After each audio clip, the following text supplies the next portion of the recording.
Terima kasih Anda masih bergabung bersama kami dan kini kita ada di segmen kreatif dan sudah kembali bergabung rekan Rosalind Shu. Ya pemirsa, dan untuk membahas tema Create Up kali ini yakni cuan ala startup, penyedia kemasan berkelanjutan, sudah tersambung bersama kami melalui line Zoom David Christian, yakni founder dan juga CEO dari Evoware. Apa kabar Mas David? Baik, apa kabar? Baik, terima kasih sudah bergabung bersama kami Mas David. Ini Evoware adalah platform penyedia kemasan dan juga sedotan ramah lingkungan kalau tidak salah ya? Betul, kita menyediakan alternatif pengganti plastik yang lebih ramah lingkungan. Baik, dan kalau nggak salah juga ini menyediakan juga gelas dalam bahan baku rumput laut, betul ya? Betul, Jadi kami gelasnya bisa menyediakan dimakan. Betul. Oke. Ada. Bicara mengenai kesadaran dari masyarakat sendiri ataupun mungkin kebutuhan lah ya masyarakat akan kemasan, kemudian juga sedotan yang ramah lingkungan, saat ini seperti apa sih perkembangannya Mas?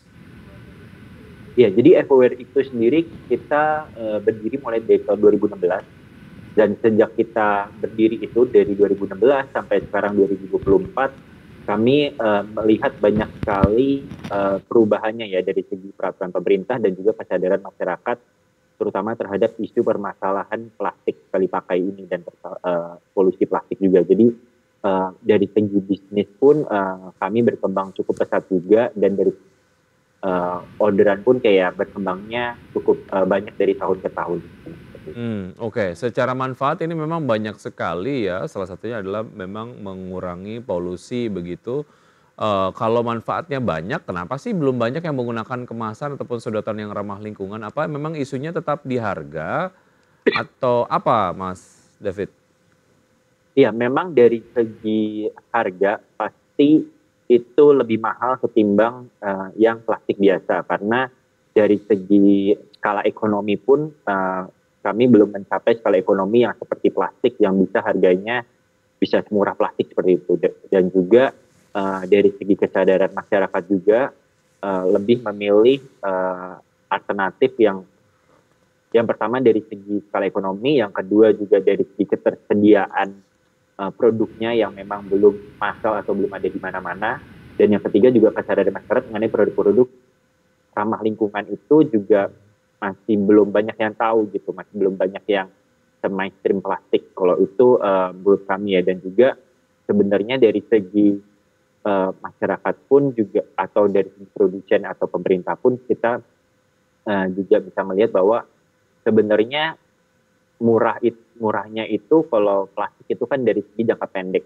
tapi dampak lingkungan yang dihasilkan polusi dan kerusakan lingkungan itu sebenarnya secara jangka panjang jadinya bisa lebih mahal ketika kita harus memperbaiki lingkungan kita atau membersihkan lingkungan kita dari permasalahan sampah ini. Jadi mungkin itu yang mesti kita lihat juga dan masih belum banyak disadari juga, karena itu juga masih banyak produk-produk yang produk ramah lingkungan ini masih banyak digunakan secara massal juga. Jadi Iya, memang baik. ada beberapa. Baik Mas David, kalau kita lihat gitu ya, salah satu yang menarik dari produk Evoware ini adalah sedotan yang edible begitu ya. Kalau nggak salah bisa dimakan gitu ya Mas David ya. Nah ini memang kalau kita lihat begitu ya, banyak concern dari konsumen kalau pakai sedotan-sedotan atau produk yang ramah lingkungan itu biasanya kalau bahasa anak zaman sekarang itu apa ya, dari kertas itu gampang melewat gitu ya. Terus jadi kemakan gitu. Nah terus kalau misalnya juga kita beli sedotan yang stainless steel gitu, ada keluhan juga susah dan ribet nyucinya gitu. Nah ini inspirasinya dari mana nih menghadirkan sedotan yang edible dan rasanya seperti apa Mas bisa makan sedotan? Iya, iya. Jadi produk pertama kita itu sebenarnya gelas yang bisa dimakan gitu kan. Terus habis itu kita ada launching produk itu gelasnya terbuat dari rumput laut. Terus kita ada launching produk kedua itu packaging juga yang bisa dikonsumsi juga seperti itu. Jadi kayak misalnya buat bungkus misalnya bumbu instan atau kopi itu bisa langsung tumpah di air, bisa langsung dimakan. Terus jadi awalnya dari situ, jadi konsepnya sebenarnya bisa dikonsumsi atau bisa dimakan, tapi kan nggak harus dimakan atau dikonsumsi ya, tergantung ininya. Cuman kita mau menunjukkan ini tuh sangat aman, bahkan kita sebagai manusia pun bisa mengkonsumsi ini. Gitu. Jadi memang kita melihatnya itu idenya adalah produknya harus yang benar-benar unik dan cukup nyeleneh supaya kayak masyarakat pun bisa kayak ngeliat ini sebagai sesuatu yang seru dan asik juga dan gak cuman alternatif pengganti plastik yang tadi mungkin boring gitu kan, boring dan juga nggak enak gitu kayak gitu. Jadi rasanya sih sebenarnya hampir nggak ada rasanya sih, jadi plain aja kayak gitu, karena kita nggak mau merubah rasa minuman itu sendiri juga gitu, tapi nggak harus dimakan juga sebenarnya, kita cuma kasih tunjuk ini sangat aman bahkan untuk kita bisa konsumsi. Baik, bahwa memang ada gerakan-gerakan untuk memproduksi kemasan plastik yang ramah lingkungan, sedotan yang ramah lingkungan, itu menjadi satu hal yang perlu diapresiasi. Tapi satu hal yang menimbulkan concern adalah terkait dengan pisau, kemudian juga sendok dan juga garpu yang terbuat dari kayu, bahwa itu nanti akan terurai iya, tapi kan untuk kemudian memproduksi alat-alat ini juga membutuhkan pohon gitu ya. Nah ini saya pengen tahu nih, bahan bakunya untuk memproduksi alat-alat makan tadi yang terbuat dari kayu itu gimana tuh prosesnya, Mas? Kalau menurut saya itu benar, kalau plastik itu kan nggak ramah lingkungan, pertama dari bahan bakunya sendiri, dari petroleum itu diambilnya udah nggak ramah lingkungan. Terus habis itu ketika diproduksi jadi plastik ini nggak akan terurai dalam jangka waktu ratusan tahun hingga ribuan tahun. Jadi nggak ramah lingkungannya ini ada dua nih, dari segi bahan baku dan juga dari segi ketika sudah digunakan gitu. Ketika kita misalnya tadi Masnya membicarakan mengenai kayu gitu kan, alternatif pengganti plastik dari kayu, itu benar. Yang pertama dari segi ketika udah dibuang itu bisa terurai. Yang kedua tapi ada memang concern dari segi pohonnya ditebang gitu. Nah itu pun kita juga harus melihat yang kayu yang digunakan untuk produksi digunakan sebagai alternatif ini, kayunya itu atau kertasnya itu lebih baik harus juga mempunyai standar FFC, mana FFC itu setahu saya itu mereka ketika mereka menebang satu pohon, mereka juga harus menanam dua pohon lagi gitu. Jadi akhirnya bisa tetap continuous gitu. Jadi pohonnya ditebang tapi juga ada pohon yang harus ditanam juga. Tapi gitu. Sertifikasi ini betul-betul Anda follow up dan telusuri ya, memastikan bahwa memang kayu yang digunakan dari pohon yang mempraktekkan tadi, praktek-praktek tadi. Iya, jadi ada sertifikasinya itu. Kami menyediakan alternatif yang menggunakan kayu atau kertas itu yang kita make sure mereka mempunyai sertifikasi ASEAN. Oke. Semakin banyak kita akan lanjutkan usai jeda berikut ini, Mas David dan juga Ocha, dan pemirsa kami akan segera kembali tetap bersama Create Up. Kami masih berbincang bersama Mas David Christian, founder dan CEO Evoware. Mas David, jadi kapan penggunaan plastik plastik ramah lingkungan lah ya, kemudian juga sedotan yang bisa ramah lingkungan juga dan juga bisa terurai, ini meningkat sangat signifikan dan secara harga keekonomian akan semurah plastik konvensional. Masih lama atau udah di depan mata nih kira-kira? Halo Mas David. Oke, nampaknya kita terkendala sinyal ya. Tapi satu hal yang menarik, saya pengen nyoba minum pakai sedotan yang sedotannya bisa dimakan. Iya, edible. Dari edible flowers kalau nggak salah tuh. Iya. Sedotan dan gelasnya gitu. Jadi kita nggak meninggalkan jejak berarti. Betul Nggak sekali. usah cuci gelas juga jadi. Betul. Halo Mas David. Halo. Oke, tadi sempat hilang sinyalnya. Ya, jadi menurut Anda kapan penggunaan kemasan ramah lingkungan ini, sedotan ramah lingkungan ini akan meningkat signifikan dan secara harga keekonomian juga ini akan sama murahnya seperti kemasan dan juga plastik konvensional? Iya, kalau menurut saya ini akan tergantung sekali ya dengan market juga, karena otomatis kami pun dari industri harus bisa menyesuaikan dari segi market juga. Jadi market itu juga pasti di-drive nanti paling banyak pasti dengan peraturan pemerintah juga gitu kan. Habis itu kesadaran masyarakat mengenai isu lingkungan juga. Semakin cepat sebenarnya ada peraturan itu dan juga masyarakat semakin sadar dan ingin menggunakan alternatif pengganti plastik yang lebih ramah lingkungan, pasti prosesnya itu juga akan semakin cepat. Gitu. Dan juga pasti akan nanti industri yang lain pun yang mirip dengan kita pasti akan tumbuh juga dan juga membantu untuk mempercepat proses peralihan ini ya. Iya, baik. Tapi kalau dari penilaian Anda, Mas David, Anda melihat sejauh ini awareness konsumen di Indonesia ini sudah sejauh apa sih gitu untuk kesadaran terkait dengan penggunaan bahan-bahan yang sustainable dan pertumbuhan bisnis dari Evoware sendiri sejauh ini seperti apa?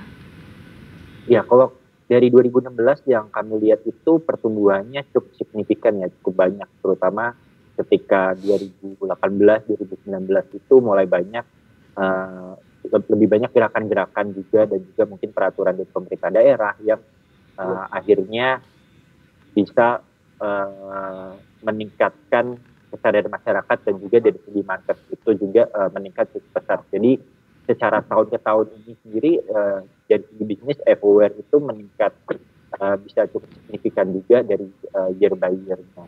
Udah cuan belum Mas? Kalau bilang udah cuan, udah pasti udah cuan. Sudah profit, cuman ya? kayak kan karena memang kita selain kita juga menyediakan alternatif pengganti plastik, kita pun ingin berinovasi. Jadi kita juga cuannya ini juga profitnya kita putar kembali untuk kita bisa berinovasi ke alternatif pengganti plastik. Baik. Cuannya seberapa menarik sih ini kemudian untuk menarik pemain yang lain untuk join juga take a part dalam sebuah gerakan yang memang ujung-ujungnya melestarikan lingkungan gitu ya? Ya, mungkin kalau dibandingkan dengan industri komoditas yang lain, yang ramah lingkungan ini masih belum sebesar itu. Tapi yang kita lihat adalah sebenarnya dari segi jangka panjang. Ketika kita jadi salah satu pemain pertama gitu ya, nanti kan orang-orang ketika nanti industri sudah booming, jadi orang-orang juga pasti bakal ingatnya kita. Baik. Seperti misalnya industri online juga seperti itu, yang pemain-pemain awal itu juga bisa memanfaatkan. Yang pionir biasanya menguasai pasar gitu ya? Oke, Mas David, saya pengen minta pendapat Anda nih. Pemerintah kan terapkan plastik berbayar ya, namun program ini dirasa kurang efektif, malah jadi ajang retailer cari untung jualan plastik. Karena masyarakat ini masih gemar gunakan plastik konvensional walaupun memang harus bayar. Nah, pandangan Anda terkait dengan hal ini seperti apa dan solusinya apa? Ya, sebenarnya itu satu langkah yang cukup baik juga, tapi mungkin bisa peraturannya itu memang bisa diperbaikin lagi dan dibuat lebih baik lagi, di mana nggak cuma dari segi konsumennya aja yang mungkin dibebankan gitu juga, tapi juga dari segi produsen dan penyedia layanan itu sendiri itu juga harus bisa dibebankan sesuatu dan bertanggung jawab juga. Dan ketika memang ada suatu denda atau berbayar atau apapun itu mestinya dana itu bisa disalurkan untuk dijadikan sebagai research dan development kembali untuk membuat produk-produk solusi atau di cross subsidi supaya solusi alternatif pengganti plastik ini sendiri juga bisa menjadi lebih terjangkau di kalangan masyarakat juga gitu. Jadi nggak cuma yang berbayar aja, tapi bisa diberikan solusi yang lain.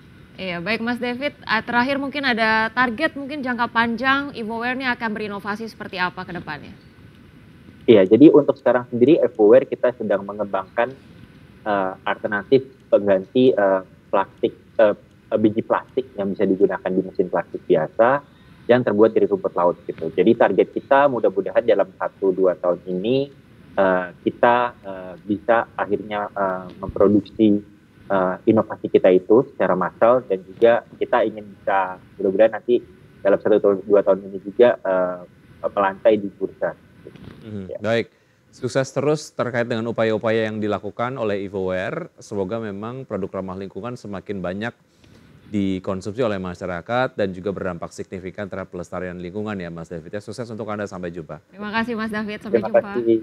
Baik, kita akan update pemirsa pergerakan dari IHSG dari pembukaan sesi 1 hingga saat ini. Kita lihat untuk IHSG sejauh ini bergerak menghijau ya, berada di zona hijau, menguat 0,89% di level 7.243,402, setelah sebelumnya berada di level 7.179,831.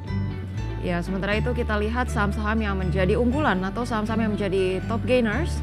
Kali ini adalah saham SMLE, kemudian saham Cuan, dan juga saham PTRO. Ya. Sementara itu saham-saham yang melemah cukup signifikan atau menjadi top losers ini adalah saham Sola, MHKI, dan juga SAPX.